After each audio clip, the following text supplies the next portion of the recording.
बिस्मिल्लाहिर्रहमानिर्रहीम। अस्सलामुअलैकुम स्टूडेंट्स, हम बीएसएन थर्ड सेमेस्टर की सब्जेक्ट फार्मेकोलॉजी पढ़ रहे हैं। फार्मेकोलॉजी में हमने इसके जो 4 यूनिट्स है वो कंप्लीट कर लिए थे। यूनिट 6 हमने इसका लास्ट यूनिट है वो स्टार्ट किया था। इसके पार्ट 1 पार्ट 2 कंप्लीट हो चुके जो कि हमारे चैनल के प्लेलिस्ट में मौजूद है और उनका लिंक आप लोगों को इस वीडियो लेक्चर के डिस्क्रिप्शन के एंड में मिल जाएगी, वहाँ से आप स्टडी कर सकते हैं। आज का जो हमारा वीडियो लेक्चर है वो इस यूनिट के पार्ट 3 यानी इसके लास्ट पार्ट पे है। स्टूडेंट्स, पिछले वीडियो लेक्चर में हमने फिब्रोनोलाइटिक ड्रग्स पढ़ लिए थे। आज हम एंटी प्लेटलेट्स जो ड्रग्स होती है उनके बारे में पढ़ेंगे। स्टूडेंट्स, आप लोगों को पता है कि जब भी ब्लड क्लॉट बनती है तो हमने स्टार्ट से हम पढ़ रहे हैं कि वहाँ पे फिब्रिन मेशवर्क बन जाती है। उस फिब्रिन मेशवर्क में प्लेटलेट आके एग्रीगेट हो जाते हैं, एक दूसरे के साथ स्टिकिंग करते हैं, एक दूसरे के साथ स्टिक होके चिपक के वो वहाँ पे एग्रीगेट हो जाते हैं, तब जाके वहाँ पे एक स्ट्रॉन्ग ब्लड क्लॉट बनती है। अब हम इसको रोकने के लिए कोई ऐसे ड्रग यूज़ कर सकते हैं जो कि इन प्लेटलेट्स जो है इनको आपस में स्टिकिंग होने ना दे और स्टिक होने से रोक ले और इनकी जो एग्रीगेशन है उसको रोक ले। तो इस तरीके से हम प्लेटलेट की एग्रीगेशन और इसकी आपस में स्टिकिंग को रोक के उस ब्लड क्लॉट को डिज़ोल्व कर सकते हैं। तो वो ड्रग्स जो कि ये काम करती है प्लेटलेट्स को एक दूसरे से स्टिकिंग जो है होने नहीं देती, उनमें एस्पिरिन शामिल है, कोपीड्रोग्रिल शामिल है और प्रेसाग्रिल जो है ये ड्रग्स शामिल है। लिखा है antiplatelets are group of medicine that stop blood cells यानी platelets from sticking together and forming a blood clot. ये ऐसे मेडिसिन है जो कि प्लेटलेट्स को एक दूसरे के साथ स्टिकिंग होने नहीं देते और जिसकी वजह से एक ब्लड क्लॉट जो है वो बनने से रुक जाती है, बनने से हम प्रिवेंट कर सकते हैं। बेसिक स्टेप्स क्या होती है? सबसे पहले प्रोथ्रोम्बिन एक्टिवेटर जो है प्रोथ्रोम्बिन को कन्वर्ट करती है थ्रोम्बिन में, फिर थ्रोम्बिन फिब्रोनिजिन को कन्वर्ट करता है फिब्रिन में। प्लेटलेट्स एक्टिवेशन हो जाती है। प्लेटलेट्स किस तरीके से प्लेटलेट की एक्टिवेशन हो जाती है? तो increase expression of glycoprotein 2 beta and 3 alpha जिसे हम GB2B और GB3A कहते हैं, आल्सो नोन एज इंटीग्रीन। इसको इंटीग्रीन भी कहा जाता है। स्टूडेंट्स, ये जो इंटीग्रीन होते हैं जिन्हें हम ग्लाइकोप्रोटीन 2 बीटा और ग्लाइकोप्रोटीन 3 अल्फ़ा कहते हैं, ये असल में मेम्ब्रेन प्रोटीन्स होते हैं। मेम्ब्रेन प्रोटीन्स होते हैं जो कि प्लेटलेट के सरफेस पे मौजूद होते हैं, वहाँ पे ये मौजूद होते हैं और इनका काम ये होता है कि एक प्लेटलेट को दूसरे प्लेटलेट से जो स्टिकिंग की इनकी एबिलिटी होती है प्लेटलेट्स की, एक प्लेटलेट दूसरे प्लेटलेट से स्टिक हो जाता है, तो वो एबिलिटी इनकी वजह से है। ये इन प्लेटलेट्स को आपस में चिपकने में ये इनके लिए हेल्पफुल होती है। तो ये क्या करती है? व्हाट इंक्रीज द अबाउ, ये कौन सी चीज़ इनको इंक्रीज़ करती है? आंसर में लिखा है thromboxane A2, ADP, adenosine diphosphate and thrombin. ये एडेनोसिन डाइफास्फेट, थ्रोम्बिन और थ्रोम्बोक्सेन A2 जो है वो इन सरफेस प्रोटीन को जो कि प्लेटलेट को एक दूसरे के साथ स्टिक करती है, इनको इंक्रीज़ करती है। जब ये इंक्रीज़ हो जाते हैं तो प्लेटलेट की आपस में स्टिकिंग इंक्रीज़ होती है। जब प्लेटलेट की आपस में स्टिकिंग इंक्रीज़ होती है तो प्लेटलेट एग्रीगेट हो जाते हैं, एक जगह जमा हो जाते हैं, यानी जहाँ पे फिब्रिन मेश वर्क बना है वहाँ पे जमा हो जाते हैं, तो वहाँ पे एक स्ट्रॉन्ग क्लॉट जो है वो बन जाती है। यहाँ पे इसका मैकेनिज़्म आप लोगों को दिखाया गया है। स्टूडेंट्स, मैकेनिज़्म अच्छे तरीके से आप लोगों को शो किया गया है। ये एक resting platelet glycoprotein 2 beta and 3 alpha receptor in लीजन अनरिसेप्टिव स्टेट। अब ये एक रेस्टिंग स्टेट है कि इसमें कोई लीजन कोई यहाँ पे जो है रिसेप्टर जो है वो नहीं आया हुआ है, कोई काम इनका नहीं है, तो ये रेस्टिंग स्टेट पे है। अब कोई एगोनिस्ट आ गई, एगोनिस्ट यानी एगोनिस्ट में कौन हमने पढ़ा कि थ्रोम्बिन या तो थ्रोम्बोक्सेन A2 या तो हमने पढ़ा कि एडेनोसिन डाइफास्फेट जो है वो इसके लिए एगोनिस्ट है। एगोनिस्ट मीन्स के इसके एक्शन को इन्हेंस करती है यानी इसको इंक्रीज़ करती है। अब देखिए यहाँ पे इसके लिए एगोनिस्ट या तो एडेनोसिन डाइफास्फेट आ गया, या थ्रोम्बोक्सिन हो गया, या इपिनेफ्रिन हो गया, या थ्रोम्बोक्सेन A2 हो गया, या कोलेजन या अदर कोई भी इसके लिए एगोनिस्ट आ गया। फिर ये एगोनिस्ट क्या करता होता है इस रेस्टिंग स्टेट में जो ग्लाइकोप्रोटीन है, चाहे वो बीटा 2 हो या अल्फ़ा 3 हो, जो भी हो, इसको क्या करता है, इसको एक्टिवेट करता है।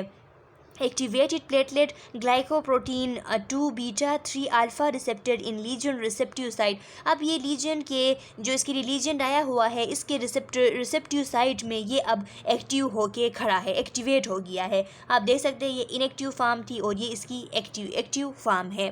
अब इस एक्टिव फॉर्म में क्या होता है, फिब्रोनोजिन आके यहाँ पे इसके साथ अटैच हो जाता है। देख ले आप यहाँ पे कि aggregation of platelet glycoprotein 2 beta and 3 alpha receptor are bound by fibrinogen forming bridges between adjacent platelet। फिब्रोनोजिन आके इनके साथ अटैच हो गई है। जब फिब्रोनोजिन अटैच हो गई है तो इनके दरमियान ब्रिज बन गए हैं और इन ब्रिज के थ्रू ये एक दूसरे से चिपक गए हैं। अब स्टूडेंट्स ये एक दूसरे से जब चिपक गए हैं तो इसके रिज़ल्ट में क्या होगा, इसके रिज़ल्ट में जो फिब्रिन मेशवर्क बनी थी, उस मेशवर्क में जब आएंगे तो वहाँ पे ये फंस जाएंगे और वहाँ पे एक स्ट्रॉन्ग ब्लड क्लॉट जो है वो बन जाएगी।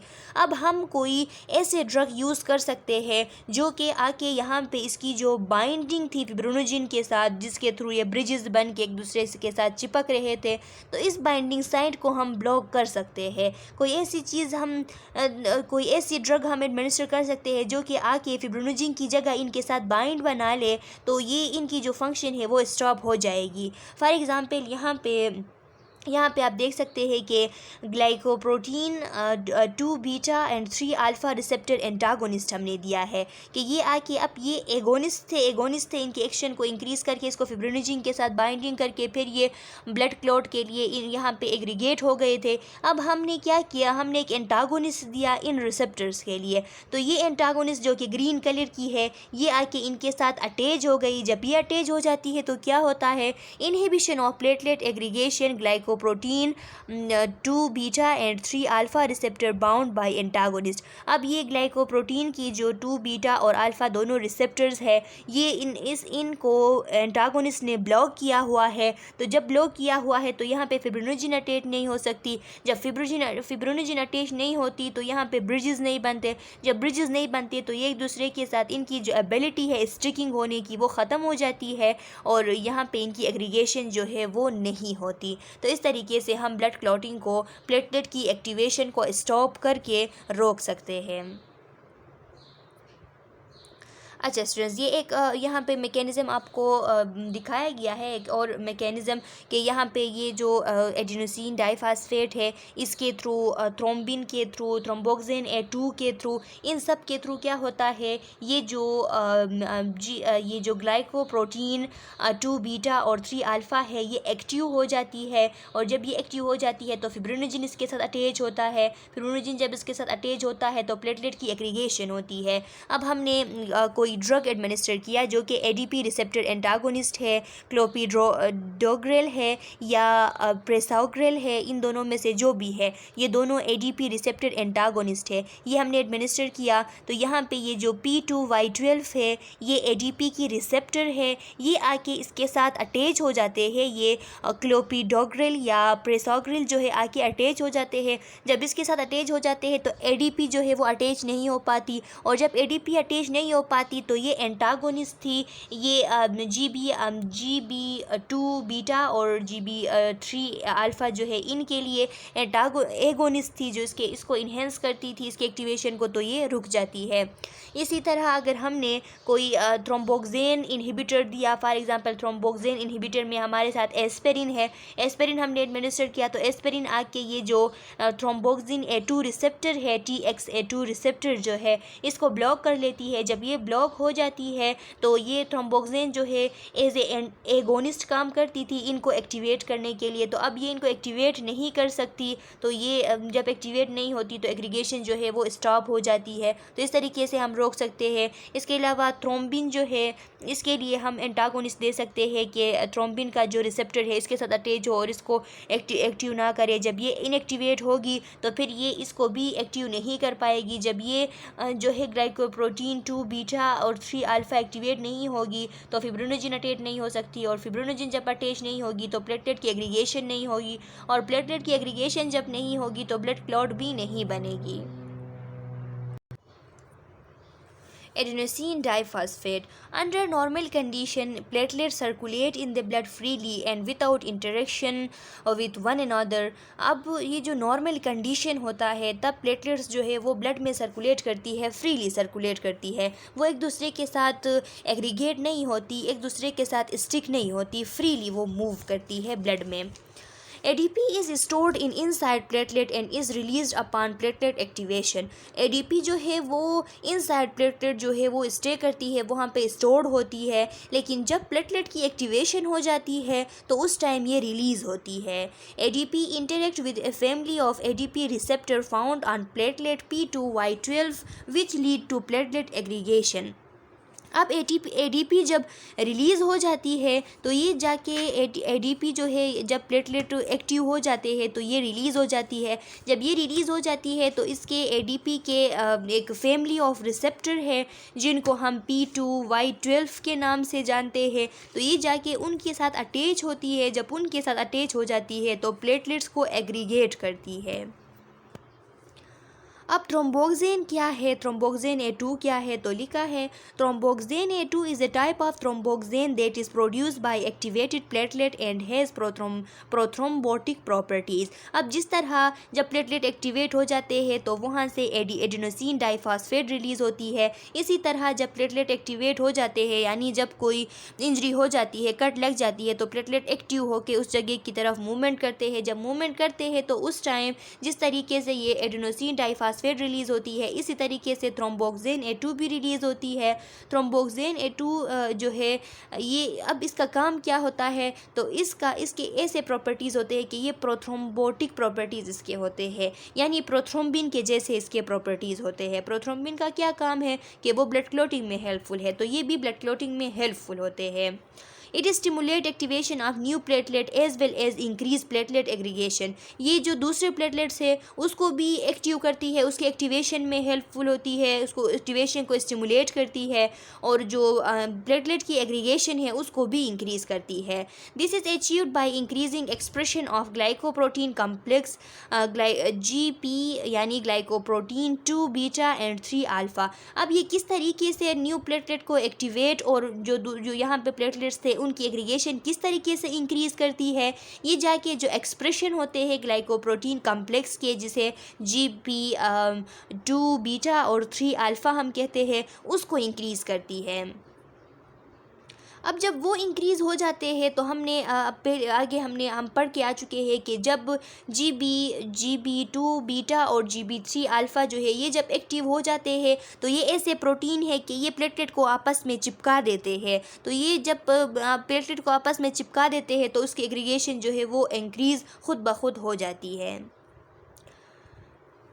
Thromboxane is a member of family of lipid no. अब हमने थ्रोम्बोक्सेन A2 की यहाँ पे हम पढ़ रहे थे, तो अब यहाँ पे थ्रोम्बोक्सेन खुद क्या चीज़ है इसके बारे में लिखा है कि thromboxane is a member of family of lipid known as eicosanoids lipids. ये जो लिपिड्स की ग्रुप है जिसमें इकोसेनॉइड्स है, इकोसेनॉइड भी लिपिड की ग्रुप होती है, तो इनका एक मेंबर है thromboxane A synthase an enzyme found in platelet convert the arachidonic acid to thromboxane A2। Thromboxane A synthase नाम का एक एंजाइम है जो कि प्लेटलेट्स के अंदर होता है, वो अर्काइडोनिक एसिड को कन्वर्ट करता है थ्रोम्बोक्सेन A2 में, which activate aggregation of platelet by increasing the expression of glycoprotein complex GP2 beta and 3 alpha. अब ये थ्रोम्बोक्सेन A2 जो है वो जाके जो ग्लाइकोप्रोटीन 2 बीटा और 3 अल्फ़ा है इनको इंक्रीज़ करता है। जब ये इंक्रीज़ हो जाते हैं तो ये प्लेटलेट को आपस में चिपका देते हैं और उनकी एग्रीगेशन जो है उसको इंक्रीज़ कर देते हैं। How do clopidogrel and aspirin work as anti platelet. अब हम मैकेनिज़्म ऑफ एक्शन पढ़ेंगे साइड ये जो क्लोपिड्रोग्रिल है और एस्पिरिन है इनकी कि किस तरीके से एंटी प्लेटलेट वर्क करते हैं। Clopidogrel acts by inhibiting the adenosine diphosphate receptor on platelet cell membrane. ये जो क्लोपीडोग्रिल है, इस ड्रग का काम ये होता है कि ये जो एडीपी रिसेप्टर होते हैं, एडीपी रिसेप्टर यानी जो फैमिली होती थी रिसेप्टर की P2Y12 के नाम से हम उसे जानते थे, उन रिसेप्टर जो है उनको इनहिबिट करती है, प्लेटलेट के सेल मेम्ब्रेन में जाके उन रिसेप्टर को इनहिबिट करती है। तो the drug specifically and irreversibly inhibit the P2Y12 सब टाइप ऑफ एडीपी रिसेप्टर। ये ख़ास करके जो मेन फैमिली थी P2Y12 एडीपी रिसेप्टर्स की, उसको स्पेसिफिकली यानी उसको स्पेसिफिकली सेलेक्ट करके और उसको इरिवर्सिबली जो है उसको इनहिबिट कर देती है, which is important in activation of platelet and cross linking by the protein fibrin. अब ये एडीपी जो है इसका काम क्या था,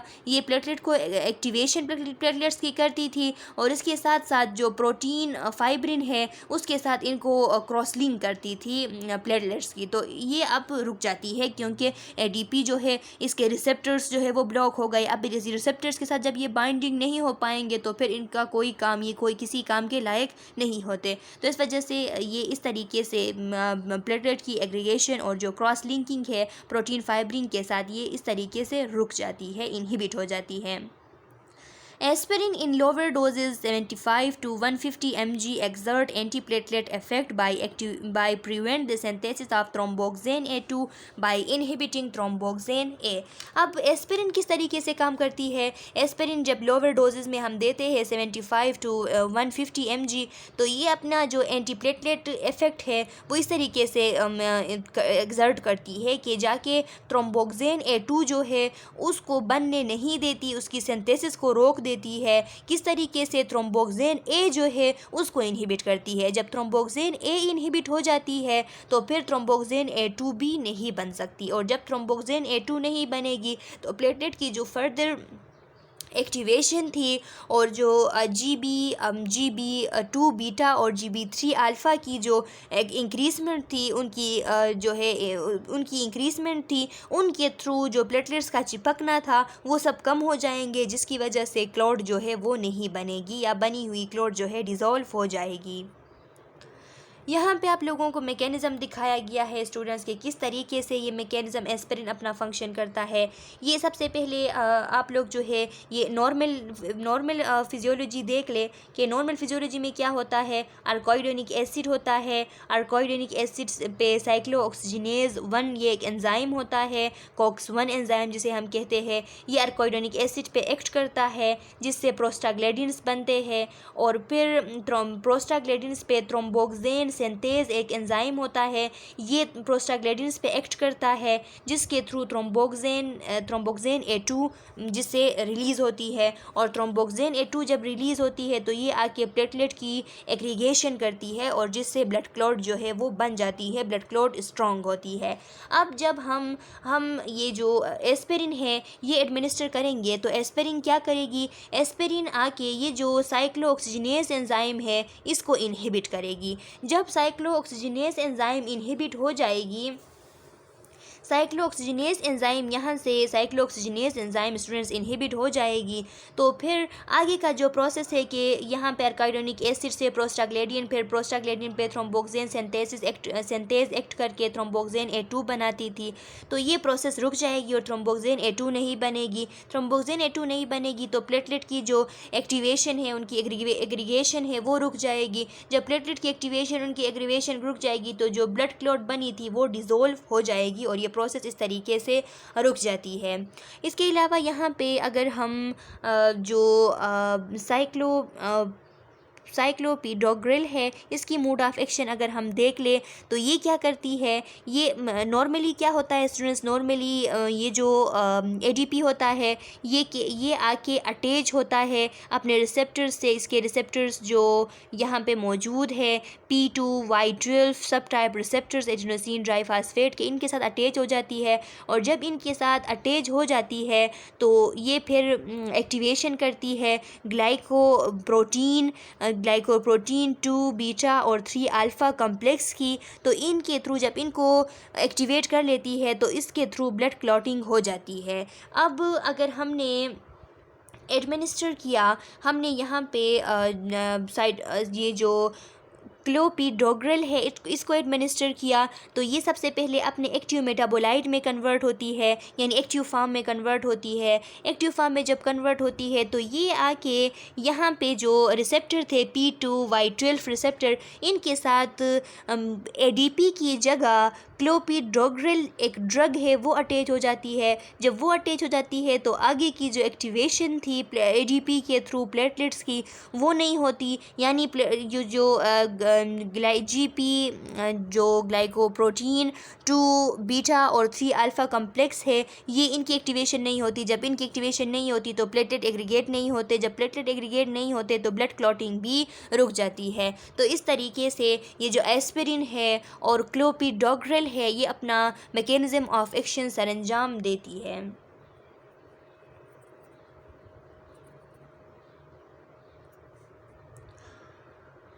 glycoprotein 2 beta and 3 alpha receptor antagonist. The glycoprotein 2 beta and 3 alpha antagonist cause reversible blockage of platelet glycoprotein 2 beta and 3 alpha receptor and thereby inhibit the final step in aggregation. अब ये कुछ ऐसे ड्रग्स होते हैं जो कि glycoprotein के ये जो ग्लाइकोप्रोटीन 2 बीटा और 3 अल्फ़ा रिसेप्टर्स है इनको स्पेसिफिकली इनको ब्लॉक कर देती है, लेकिन रिवर्सिबली इनको ब्लॉक कर देती है। तो जब रिवर्सिबली इनको ब्लॉक कर देती है तो जो फाइनल स्टेप थी प्लेटलेट की एग्रीगेशन की तो वो इनहिबिट हो जाती है। As a result this drug can prevent aggregation stimulated by factor including collagen, thromboxane A2, ADP, thrombin and platelet activation factor. इस तरीके से जो प्लेटलेट की एग्रीगेशन थी जो कि स्टिमुलेट हुई थी कोलेजन के थ्रू, थ्रोम्बोक्सिन A2 के थ्रू, ADP के थ्रू, थ्रोम्बिन के थ्रू, प्लेटलेट एक्टिवेटर फैक्टर के थ्रू, ये जितने भी फैक्टर है प्लेटलेट एक्टिवेटर फैक्टर हो गए, थ्रोम्बोक्सिन A2 हो गया, थ्रोम्बिन हो गया, ADP हो गया, कोलेजन हो गया, ये सब मिल के इन्होंने प्लेटलेट की एग्रीगेशन को इंक्रीज़ किया हुआ था, उनको एग्रीगेट कर रहे थे। तो जब हमने ग्लाइकोप्रोटीन 2 बीटा और 3 अल्फ़ा रिसेप्टर एंटागोनिस्ट एडमिनिस्टर किए तो ये जो प्रोसेस है एग्रीगेशन का फाइनल जो प्रोसेस है वो रुक जाता है और इनका एक्शन जो है वो ख़त्म हो जाता है।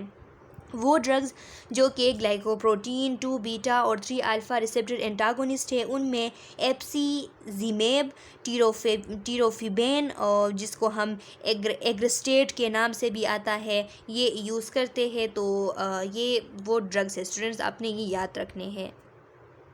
अब इनके साइड इफ़ेक्ट्स क्या हो सकती है?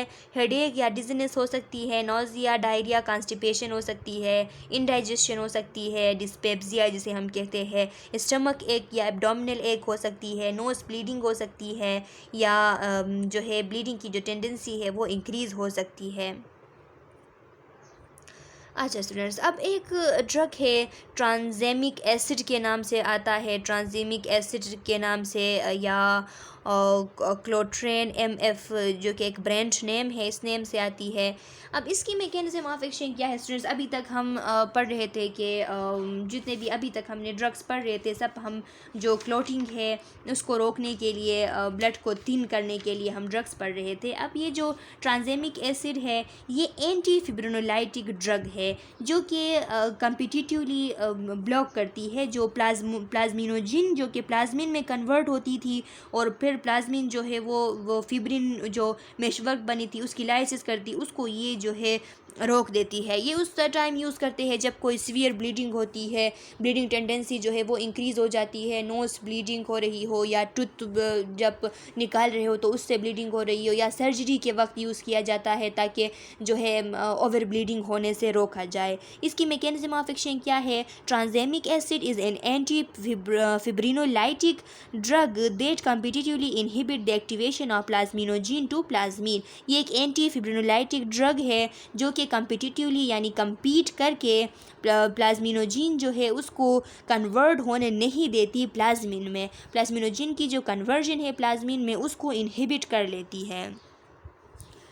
Tranexamic acid indications. Tranexamic acid is used to treat or prevent excessive blood loss from major trauma, postpartum bleeding, surgery, tooth removal, nose bleeding, epistaxis. अब ट्रांजेमिक एसिड जो है ये जो एक्सेसिव ब्लड लॉस होती है उनको ट्रीट करने के लिए यूज़ होती है, जैसा कि किसी मेजर ट्रॉमा में अगर बहुत ज़्यादा ब्लड लॉस हो रही है तो ट्रांजेमिक एसिड एडमिनिस्टर किया जाता है, या पोस्टपार्टम जो डिलीवरी के बाद जो ब्लीडिंग होती है उसको रोकने के लिए, या सर्जरी के दौरान, या टीथ रिमूवल के दौरान, या नोज़ ब्लीडिंग जो हो रही है एपिटेक्सिस जिसे हम कहते हैं उसको रोकने के लिए ट्रांजेमिक एसिड जो है वो यूज़ किया जाता है। अच्छा स्टूडेंट्स, तो ये इसके रेफरेंस है। अगर आपने डिटेल में ये यूनिट स्टडी करनी है तो आप इन रेफरेंस के थ्रू स्टडी कर सकते हैं। ये हमारा लास्ट पार्ट था फार्मेकोलॉजी के लास्ट यूनिट का। इसके साथ हमारे BSN थर्ड सेमेस्टर की फार्मेकोलॉजी की जो कोर्स है वो कंप्लीट हो चुकी। अगर इनमें आप लोगों का कोई क्वेश्चन है, किसी एरिया पे कन्फ्यूजन है, तो आप अपना क्वेश्चन जो है कमेंट सेक्शन में डाल सकते हैं। मैं फिर आप लोगों के क्वेश्चन का आंसर करूँगी। तब तक के लिए अल्लाह हाफिज़।